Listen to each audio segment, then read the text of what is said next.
ভবিষ্যৎ স্থপতিদের অনুপ্রাণিত করতে ষষ্ঠবারের মতো KSRM awards for future architects best undergraduate thesis award প্রতিযোগিতা আয়োজন করা হয়েছে। বান্ডেল থাকলে প্রতি সেনমানিতে টাকা বাঁচবে। বিকাশ সেনমানি বান্ডেল কিনে জিতুন প্রতি লেনদেনে। এবারও দেশের 3 জন মেধাবী স্থপতিকে সম্মাননা দেয়া হবে। দেশের শীর্ষস্থানীয় ইস্পাত শিল্প প্রতিষ্ঠান KSRM ও institute of architects Bangladesh IAB এ প্রতিযোগিতার আয়োজন করেছে। বৃহস্পতিবার সংবাদ সম্মেলনে জানানো হয়, বুয়েট সহ দেশের 15টি বিশ্ববিদ্যালয়ের স্নাতক শেষ বর্ষের শিক্ষার্থীরা এতে অংশগ্রহণ নিয়েছেন।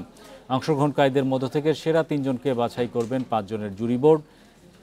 26 এপ্রিল আনুষ্ঠানিকভাবে বিজয়ীদের হাতে পুরস্কার তুলে দেওয়া হবে। সংবাদ সম্মেলনে KSRM এর মহাব্যবস্থাপক অবসরপ্রাপ্ত কর্নেল আশফাকুল ইসলাম ও IABর সভাপতি স্থপতি আবু সাইদ M আহমেদ উপস্থিত ছিলেন।